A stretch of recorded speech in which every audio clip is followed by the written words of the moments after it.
এটা নয় বাপ। আজকে তারা মুসলমানদেরকে দেশ থেকে তাড়িয়ে দিতে চায়, বের করে দিতে চায়, মসজিদ কেড়ে নিতে চায়, মাদ্রাসা কেড়ে নিতে চায়, মক্তব কেড়ে নিতে চায়, মারকাজ, খানকা, কবরস্থান, ঈদগাহ। কিন্তু মসজিদ, মাদ্রাসা, মারকাজ, খানকা মুসলমানদের রক্ত দিয়ে তৈরি করা। কি বলছেন আপনারা বলুন? ঠিক বলছি না ভুল বলছি? জোরে বলুন। আজকে আমাদের মুর্শিদাবাদে একটা মসজিদ তৈরি হচ্ছে, আপনারা জানেন না? জানেন না? এই যে কথা বলো না, কি মসজিদ বলুন? এই মসজিদ করার জন্য আমরা কোনো কাউর কাছে হাত পেতেছি? কোন জাতিকে বলেছি যে আমরা মসজিদ করতে পারবো না, দাও? আপনাদের এই কোকটি মাদ্রাসায় মসজিদ করেছেন, কোন ভাইকে, হিন্দু ভাইকে বলেছেন যে আমাদেরকে 2 কুইন্টাল রড দাও? কথা বলেন না কেন? তাহলে যে মুসলমানরা রক্ত পানি করা পয়সা দিয়ে, নিজের মেহনত দিয়ে মসজিদ তৈরি করবে, তো কার দেখছি চুলকানি, কার দেখছে হাজা, কার একজিমা, কার অ্যালার্জি, কে চুল কাটে একবারে কাপড় পর্যন্ত পরে তুলে ফেলছে। কি বলছেন আপনারা বলুন? হয়েছে না হয় নাই? আজকে আমি আপনাদেরকে এটা বলতে চাই, ও বন্ধু, আজকে চাইছি ইসলামকে মিটিয়ে দেব, কোরআনকে মিটিয়ে দেব। আপনারা বলুন ইসলামের মালিক কে? আরো জোরে বলুন কে? কোরআনের মালিক কে? ফেরাউন, নমরুদ, আবু জেহেল, আবু লাহাব, উতবা, সাইবা, মুগীরা, যারা বলেছিল ইসলামকে মিটিয়ে দেব, কোরআনকে মিটিয়ে দেব, দ্বীনকে মিটিয়ে দেব, তারা যখন পারেনি মারতে দাম তাক কিয়ামত পর্যন্ত ইসলাম, মুসলমান, দ্বীন, কোরআনকে ইনশাআল্লাহ কেউ সরিয়ে দিতে পারবে না। একটু চিলিয়ে বলুন ইনশাআল্লাহ, জোরে বলুন ইনশাআল্লাহ। কোরআনের মালিক আল্লাহ নিজেই বললেন, ইন্না নাহনু নাযালনা যিকরা ওয়া ইন্না লাহু লাহাফিজুন। আল্লাহ বললেন, বান্দা, কোরআনের মালিক হলাম আমি, এ কোরআন বানিয়েছি আমি আল্লাহ, এ কোরআনের দায়িত্ব আমি আল্লাহ দিলাম, এ কোরআনের হেফাজতের দায়িত্ব আমি আল্লাহ নিয়েছি। কিভাবে, কোন দিক নিয়ে হেফাজত করব, আমি আল্লাহ ছাড়া পৃথিবীর জমিনে কেউ বলতে পারবে না। এ মুসলমান, ফেরাউন চেয়েছিল, পারেনি, নমরুদ পারেনি, আবু জেহেল আল্লাহর নবীকে বলেছিল, মুহাম্মদ, আমি তোমার বংশ নির্বংশ করে দেব, তোমাকে রাখবো না, তোমার নাম লওয়ার মতন কেউ থাকবে না। আল্লাহ বলেন, নবী গো, আপনি কোনো টেনশন করবেন না। যারা আজকে আপনাকে মিটিয়ে দিতে চায়, যারা ইসলামকে মিটিয়ে দিতে চায়, আমি আল্লাহকে তাদেরকে মিটিয়ে দেব। বলেন তো, আবু জেহেলের কোনো অস্তিত্ব আছে নাকি? আবু জেহেলের কোনো নাম আছে? আবু জেহেলের কেউ নাম নেয়? পৃথিবীর জমিনে বহু ধর্মের মানুষ আছে, বহু জাতি আছে, কিন্তু কোন জাতি, কোন ধর্ম মানুষের ছেলের নাম কিন্তু আবু জেহেল রাখে না। রাখে গো? জোরে বলো, রাখে? কেন রাখে না? তারা সবাই জানে, পৃথিবীর জমিনে 1 নম্বর খারাপ লোক যদি থাকে, সেটা হলো আবু জেহেল। কি জেহেল? জোরে বলুন, আবু জেহেল। আজকে দেখবেন মুসলমানদের ভিতরে যারা নামাজ পড়ে না, কোরআন পড়ে না, মসজিদ চিনে না, মাদ্রাসা চিনে না, তাকে যদি আপনি বলেন আবু জেহেল, আপনার ঠুটনি কিন্তু ফাটিয়ে দেবে। দেবে কিনা? জোরে বলুন। এই দেবে না? লাই, তুমি আমাকে আবু জেহেল বললি কেনা? আবু জেহেল বললি কেনা? বলবে না? বলবে না? জোরে বলুন, বলবে কিনা? কিন্তু আজকে মুসলমান নামাজ পড়ে, কুরআন তোর প্রমাণ দিয়ে আল্লাহ বললেন, ওয়া খালাকাতুল জিন্না ওয়াল ইনস ইল্লা লিয়াবুদুন। আল্লাহ বলে, বান্দারে, আমি বানিয়েছি তোমরা আমার ইবাদত করো, বন্দেগী করো, আমার হুকুমকে মেনে নাও, আমার দিনকে মেনে নাও, আমার হুকুম বড় হুকুম, নামাজ আদায় করো। বলুন তো, মুসলমানদের জন্য সব থেকে বড় হুকুম কি? আল্লাহর বড় হুকুম কি? নামাজ। কিন্তু আজকে মুসলমান নামাজ পড়ে না। 98% মুসলমান নামাজ পড়ে না। পড়ে গো? পড়ে? 98% পড়ে না। কত পার্সেন্ট পড়ে? 2%, 2%। তো 2% যারা নামাজ পড়ে, আপনারা কি মনে করেন যে 2% লোকের নামাজ হয়ে যায়? হয়? কোন রকম 1% লোকের হয়, আর 1% লোকের হয় না। বলে হুজুর আপনি কি করে বললেন? আমি আপনাদেরকে বলি, চাচা মুরব্বী, দাড়ি পেকে গেছে, চুল পেকে গেছে, চোখে নরম, দাঁতে নরম, 15 বছর ধরে নামাজ পড়ে, আত্তাহিয়াতু জানে না, দুরূদ শরীফ জানে না, দোয়া কুনুত জানে না, দোয়া মাসুরা জানে না, ইন্না তাইনা কুল, দেখা যায় তার মধ্যেও কিন্তু 20টা ভুল আছে না? জোরে বলুন, আছে না? আর জীবনও কোরআন শিখে না, মসজিদে নামাজ হয়, ইমাম সাহেব নামাজ পড়ায়, আসসালামু আলাইকুম রহমতুল্লাহ, সালাম ফিরিয়ে দিল। ও মুসলমান, মসজিদে সালাম ফিরানো দেরি, সঙ্গে সঙ্গে মসজিদ থেকে তারা বেরিয়ে যায়। জীবনে কোনোদিন হুজুরকে বলে না, হুজুর গো আপনি তো আমাদের ইমাম, হুজুর একটু নামাজ শিখিয়ে দেন, কোরআনটা ঠিক করে দেন। জীবনেও কিন্তু কোনোদিন বলে না। বলে গো, কেন বলে না?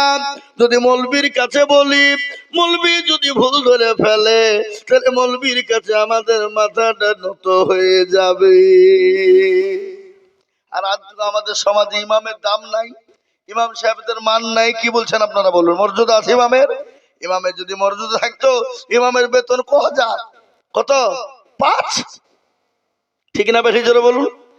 দেখেন হিলিম, আমি গত বছর জালসায় ছিলাম, আমি বললাম হুজুর আপনি এই মসজিদে কতদিন ইমামতি করেন? বলে 12 বছর। বলে বেতন কত? বলে 1 টাকাও দেয় না, মমতা খালা যে টাকাটা দেয় ওটাতেই চলে। বলে না, ইমামের পিছনে কোনদিন নামাজ হবে? হবে হবে হবে হবে হবে। আর আমাদের মসজিদের সেক্রেটারি খারাপ, সভাপতি খারাপ, ক্যাশিয়ার খারাপ, মসজিদের দরজা চিনে না যারা, সপ্তাহে একদিন মুরলি করার জন্য যায়, মসজিদের পোটার পয়সা গালা গনে নিয়ে সোজা বাড়ির দিকে হাঁটা দেয়। ঠিক না বেঠি? ইমামের খবর নাই। ইমাম নামাজ পড়েছে আলহামদুলিল্লাহ রাব্বিল আলামিন আর রহমানির রহিম, ও আল্লাহ মাস তো শেষ হয়ে গেল, 5000 টাকা বেতন, আল্লাহ টাকা দিয়ে ছেলের জন্য জামা কিনবো না ওষুধ কিনবো, আল্লাহ বিবির জন্য ছায়া কিনবো না ব্লাউজ কিনবো, ওষুধ কিনবো না ডাক্তারের ফিস দিব, গায়রিল মাগদুবি আলাইহিম ওয়ালাদ-দাল্লিন। ফেরেশতা বলে কি নামাজ রে? বলে মুসল্লিকেও পিটবো, সেক্রেটারি সভাপতিকেও ফাটাবো। আই আই শিখবো আই। ওই ইমামের পেছনে নামাজ হবে? 5000 টাকা বেতনে ইমাম হবে? মসজিদের সেক্রেটারি ইমামকে বলছে হুজুর, বলে কি হলো? দোয়া করেন। কিসের দোয়া রে? কি দোয়া? বলে আমার ছেলে যেন চাকরি পায়। মৌলবি হাত তুলে দোয়া করে বলে রব্বানা, ও আল্লাহ সেক্রেটারির বেটা জানে চাকরি পায়, আর চাকরি পাওয়ার পরে জানে বেতনটা আমার সমান হয়। হুজুর এটা কি দোয়া হলো? বলে কেন? চাকরির দোয়া। বলে বেতন? বলে কেন আমার যদি 5000 টাকায় চলে তো তোমার চলবে না কেন? হে কথা বলেন ঠিক না বেঠি? কথা আছে না নাই? আজকে বলুন, আপনি ছেলেকে মাস্টার বানান, ডাক্তার বানান, উকিল বানান, পয়সাওয়ালা বানান, বাধা নেই, কিন্তু আপনার ছেলেকে কোরআনওয়ালা বানান। কোনদিন মসজিদের ইমামকে বলেছেন, কোন আলেমকে বলেছেন দিনাজপুরের মানুষ বুকে হাত দিয়ে বলুন যে হুজুর যত টাকা লাগে দিব, আপনি আমার ছেলে মেয়েদেরকে একটু কোরআনওয়ালা বানান? বলেছেন কোনদিন? এই মাইকম্যান কই গো? আমি এখনো কিন্তু টান দিইনি, এখন তো কুকু কুকু করছে, মাইকে করছে না? জি, আমি আপনাদেরকে বলি, আজকে কাকে দোষ দিবেন, কার কথা বলবেন? কবি বললেন তনহামা দাগে দাগে সুদ, বাম্বা গোজা গোজা নে হাম, সারা অঙ্গে ব্যথা, কোথায় ওষুধ লাগাবো খুঁজে পেছিনি আমরা। মনে যদি পছন্দ ধরে খুঁজে কিরে পাওয়া যায়, আর মলম দিব কোন জায়গায়? আজকে মনের ভিতর আমাদের পচে গেছে, কি বলবো আর কাকে বলবো? আজকে মুসলমান এত পরিস্থিতি খারাপ, আজকে মুসলমানদের এত অবস্থা খারাপ। আজকে আমাদের মসজিদ ভেঙে দেয়, মাদ্রাসা ভেঙে দেয়, মক্তব ভেঙে দেয়, মার্কাত কেড়ে নেয়, কবরস্থানকে কেড়ে নেয়। আগামী কাল যে আপনার গ্রামের গোরস্থান কেড়ে নিবে, আপনার বাপ মারা গেলে মাটি দেবেন কোথায়? এটা আপনাদের ঢুকেছে ব্রেনে? অকাপ সম্পত্তি, এটা মুসলমানদের সম্পদ। আমাদের পূর্বপুরুষরা হাজার হাজার হাজার কোটি টাকা দিয়ে গেছে, মুসলমানদের আল্লাহর নামে ওয়াকফ করে গেছে। সেটা আজকে আমাদের দেশের কেন্দ্রীয় সরকার ওটার উপর হস্তক্ষেপ করে ওটাকে তারা জবরদস্তি দখল নিতে চায়। চাই না? চাই না? জোরে বলুন। কিন্তু মুসলমানরা এক বিন্দু রক্ত থাকতে ছেড়ে, জোরে বলুন, প্রয়োজন হলে মুসলমানরা জীবন দেবে। আমরা তো সেই মুসলমান। কোন মুসলমান গো নিজের বিবিকে বিয়ে করতে পারে, সন্তানকে এতিম করতে পারে, বাসর ঘরে বিবিকে ফেলে দিয়ে জাহাদের ময়দানে জাহাদে গিয়ে শহীদ হতে পারে? পারে না? পারে না? যারা বলুন। তেলের গাড়ি তেলে চলে, আমার গাড়ি হাওয়ায় চলে, বিনা তালে চালাই গাড়ি নবী সুলাইমান। আমরা তো সেই মুসলমান, আমরা তো সেই মুসলমান। এ মুসলমান, হযরত গাঞ্জার একটু জীবনী মনে হয়ে গেল। তিনি তো নতুন বিবাহ করেছে, বাসনঘর ফুল সজ্জা, বিবির চেহারা কান ভালো করে দেখে নাই। বছর ঘর ফুল সজ্জা, রাত্রি স্বামী তিনি মধুর মিলন। রাসূলুল্লাহ ডাক দিয়ে বললেন, ও সাহাবারা, আজকে তোমাদের কাছে কি নবী থাকবে না? আজকে তোমাদের কাছে কি রাসূল থাকবে না? আজকে তোমাদের কাছে ইসলাম কোরআন থাকবে না? বলো। সমস্ত সাহাবারা চলে গেলেন। হযরত গাঞ্জালা তিনিও জাহাদের ময়দানে উলঙ্গা তরবারি নিয়ে ছুটবেন। বিবি পেছন থেকে টেনে বলে, স্বামী গো, আমার স্বামী, আপনি যান, মানা করব না, কিন্তু দয়া করে আপনার উপর গোসলটুকুন ফরজ হয়ে গেছে, আপনি দয়া করে মেঘের পানি করে গোসলটা করে যান। বিবিকে বললেন, বিবি রে, আমি যদি গোসল করব কার জন্য? যে নবী থাকবে না, যে ইসলাম থাকবে না, আমি গোসল করব কার জন্য? ও বিবি, আমাকে তুমি গোসল করার জন্য বাধা দিও না। হযরত হানজালা তরবারি নিয়ে জাহাদের ময়দানে চলে গেলেন। কাফের বেঈমানদেরকে জাহান্নামের টিকিট ধরিয়ে দিলেন এবং তিনি নিজেও শহীদ হয়ে গেলেন। ইসলামের দামামা বেজে গেল। রাসূলুল্লাহ বললেন, সাহাবারা শোনো, তোমরা লাশগুলাকে এক জায়গায় তোমরা জমা করো। সমস্ত সাহাবাদের লাশগুলাকে এক জায়গায় যখন জমা করা হলো, নবী বললেন, সাহাবা, তোমরা লাশগুলাকে দাফনের ব্যবস্থা করো। ইতিমধ্যে হযরত গাঞ্জালার বিবিকে বলেন, ইয়া রাসূলুল্লাহ, নবী গো, ইয়া রাসূলুল্লাহ, আমি জানি যারা শহীদ হয়ে যায় তাদের গোসল করানো হয় না। নবী গো, আমার স্বামী গাঞ্জালাকে দয়া করে মেহরবানি করে একটু আপনি গোসলটুকু দিয়ে দেবেন গো নবী। রাসূলুল্লাহ বললেন, সাহাবা, আমার গাঞ্জালার লাশটা তোমরা খুঁজে বের করো। কোথাও যখন পাওয়া গেল না, কিছুক্ষণ পর আকাশের দিকে নবীজি যখন তাকিয়ে দেখলেন, টোপে টুপি পানি জানে নিচের দিকে পড়তে শুরু করেছে। লাশটা হাজির হয়ে গেল। রাসূলুল্লাহ হযরত গাঞ্জালার চেহারার দিকে তাকিয়ে বলে, আরে গাঞ্জালা, জীবনের কোনো মায়া নাই, বিবির কোনো মায়া নাই, নতুন বিবাহ করে বাসুর ঘরে ফুল সজ্জার ঘরে রেখে দিয়ে চলে এসেছো।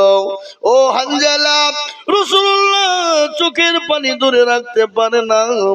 আল্লাহর নবী হানজালার বিবিকে বললেন, ও হানজালার বিবি গো, আমার আল্লাহ আমার হানজালার উপর এত খুশি হয়েছে, তাকে দুনিয়ার কোন পানি দ্বারা আমার আল্লাহ গোসল দেন না।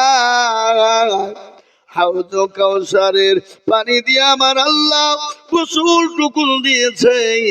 ও হানজালার বিবি, তুমি কোনো চিন্তা করো না।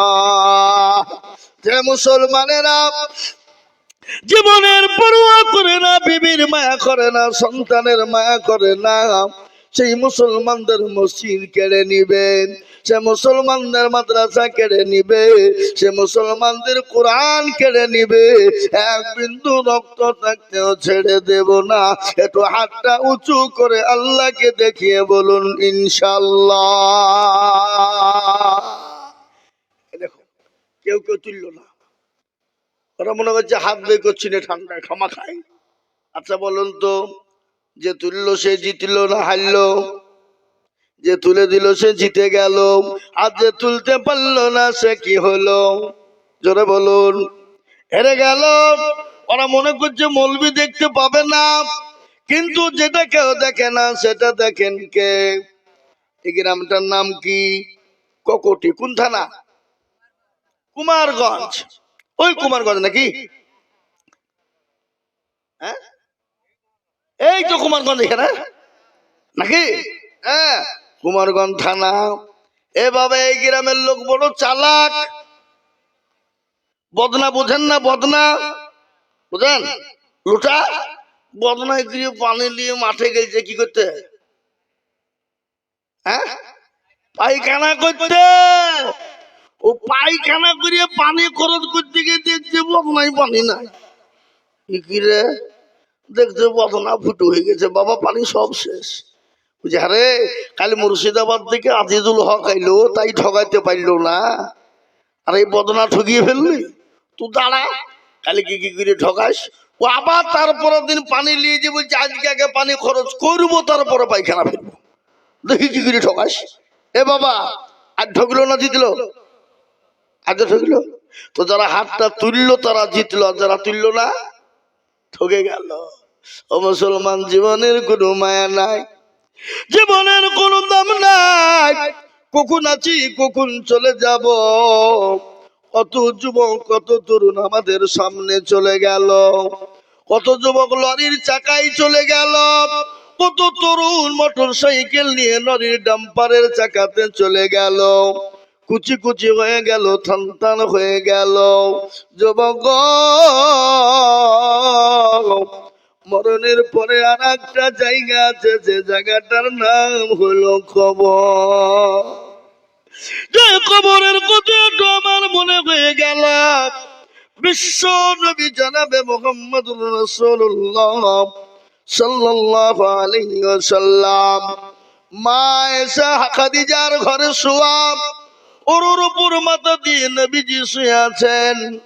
নবী বললেন, খাদিজা তোমার চোখে পানি কেন, একটু বলবা? খাদিজা বলেন, নবী গো আমি কেন কান্না করি আপনি কি জানেন না? বলে, খাদিজা রে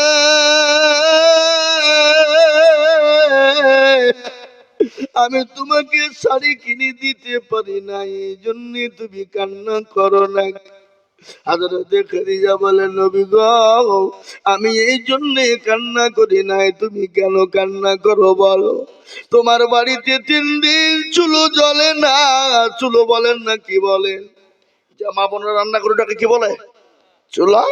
চুলা জ্বলে নাই, এই জন্য তুমি নাকি কান্না করো। খাদিজা বললেন, ইয়া রাসূলুল্লাহ, নবী গো আমি আপনাকে 40 মণ স্বর্ণ তুলে দিয়েছিলাম, আমি জীবনেও কোনোদিন আপনাকে জিজ্ঞাসা করি না, নবী গো আপনি কোন পথে খরচ করেছেন আমি কোনোদিন বলি না। ওগো নবী আমি কেন কান্না করি শুনবেন? বলে, খাদিজা বলো। বলে, নবী কবর বড় কঠিন, ওই কবর বড় ভয়ঙ্কর, যে কবরে বন্ধু নাই বান্ধবী না, যে কবরে সাথী না, যে কবরে বিছানা নাই, বাইক নাই, লাইট নাই, যে কবরে কোনো বাতি নাই।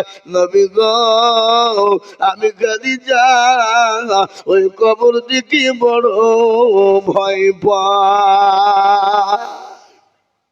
বিশ্ব নবী বলেন খাদিজা তুমি কোনো চিন্তা করো না, তুমি কি জানো না আমার আল্লাহ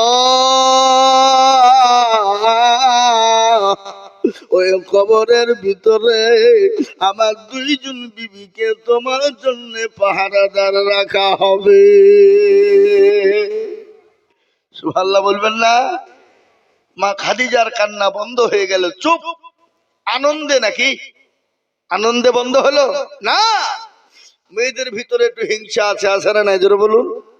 কারোর উপর যদি রাগ হয় মারেন না, কি করবেন বলেন দেখিনি? ওর ডবল বিহি দিয়ে দিবেন, যা সালাম ওর গাছা, দেখবেন ডবল বিহি দিয়ে দিবেন। ডবল বিহি বুঝেন না? বুঝেন না? এই কথা বলেন না কেন? বুঝেন না? বুঝেন না? ডবল বিহি দিবেন, দেখবেন ঠেলা বুঝবে জ্বালা।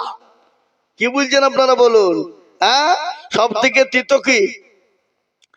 কালো কোকিল কালো, কালো মাথার কে, তার চাহিদা বেশি কালো মনের হিংসালে। নিমতিতা নিমতা তিতা আরো তিতা ঘর, আর তার চাহিদা বেশি তিতা 203 ঘর। টাকা গোল পয়সা গোল, গোল আলু গোল, তার চাহিদা বেশি গোল মনের গন্ডগোল। এ দরদি মুসলমানেরা, মা খাদিজা তিনি বললেন নবী গো ওই দুইজন মহিলাকে একটু আমায় বলবে। রাসূলুল্লাহ বললেন খাদিজা সর্বপ্রথম ওই মহিলা, যে মহিলার সঙ্গে আমার আল্লাহ কিয়ামতের দিন জান্নাতের ভিতরে দুইজনের সঙ্গে বিবাহ দেবেন, তার মধ্যে একজন হলেন তিনি, যিনি হলেন আসিয়া। তার স্বামীর নাম হলো ফেরাউন, ফেরাউনের বিবি। বলে রাসূলুল্লাহ কিরকম ভাবে? বলে ও খাদিজা ভালো করে শুনে নাও, দুনিয়ার জমিনে মিশরের জমিনে ওই ফেরাউন যখন বলেছিল আমি তোমাদের আনা রব্বুকুমুল আলা, আমি কি তোমাদের প্রভু নয়, আমি কি তোমাদের রব নয়, সবাই ওকে মেনেছিল, কিন্তু তার বিবি আসিয়া মানে না। এত অত্যাচার করা হলো, এত জুলুম করা হলো, এত জুলুম করা হলো, জল্লাদকে বলা হলো জল্লাদ রে মা, যতক্ষণ পর্যন্ত আমাকে খোদা বলে না মানবে, রব বলে না মানবে, ততক্ষণ পর্যন্ত বেদম পিটুনি শুরু করে দে। আসিয়াকে বেদম পিটুনি শুরু করা হলো। মরুভূমির উত্তপ্ত গরম বালির উপরে প্যারাক মারা হলো, কাঠের উপর প্যারাক মেরে দিয়ে উলঙ্গা করে দিল, সমস্ত শরীর উলঙ্গা করে বুকের উপর পাথর দেওয়া হলো, পায়ে পিঠির তুলে নিচে তলে নিচে আপনার প্যারাক দেওয়া হলো। প্যারাক বোঝেন না? কি গো প্যারাক বোঝেন না আপনারা? প্যারাক দেওয়া হলো। জল্লাদ বলে আসিয়া যতক্ষণ পর্যন্ত তোমার স্বামীকে না বলে মানবা, খোদা না বলবা, ততক্ষণ পর্যন্ত তোমাকে ছাড়া হবে না। বেদম মারু শুরু হয়ে গেল। নারী দেহ নরম দেহ, ওই প্যারাকের কাটা গুলা একটা একটা একটা করে শরীরে ঢুকে যায়, শরীর দিয়ে রক্ত বেরিয়ে যায়। আমার আল্লাহ বললেন ফেরেশতা শোনো, আমি আর সহ্য করতে পারি না, আমার আসিয়ার জন্য মৃত্যুর আগে তোর জন্য জান্নাতের 8টা দরজা খুলে দাও, 8টা জান্নাতের দরজা খুলে দাও। মৃত্যুর আগ পর্যন্ত যাতে সে দুনিয়ার জমিনে 8টা জান্নাতের দরজা দেখতে দেখতে জেনে সে মারা যায়। হযরতে আসিয়ার উপর এত অত্যাচার হয়েছিল, তারপরেও আল্লাহর দিল ছেড়ে না, আল্লাহর হুকুম ছেড়ে দেয় না, আল্লাহ দিনকে ছেড়ে দেয় না। আজকে আমাদের এত সুখ, এত আরাম, এত আয়েশ, এত খাবার, এত জিনিস, তারপরেও মসজিদে নামাজ পড়ি না, তারপরেও আল্লাহ চিনি না, আজ পরে আল্লাহ চিনি না, তারপরে নামাজ আমাদের জীবনে পড়তে মন চাই না। মুসলমান গো, এই নামাজের জন্য জন্য পেয়ারা নবী তাইফের ময়দানে রক্ত দিয়েছেন, উহুদের প্রান্তে মার খেয়েছেন, বদরের প্রান্তে মার খেলেন, তাইফের ময়দানে এত নবী রক্ত জড়িয়ে দিল। তিনি তো দয়ার নবী, মায়ার নবী, তিনি তো মাসুম, তিনি তো বেগুনাহ। আমার আল্লাহ বলেন, নবী গো, আপনাকে মক্কায় থাকা যাবে না, আপনি মক্কা ছেড়ে মদিনার পথে চলে যান।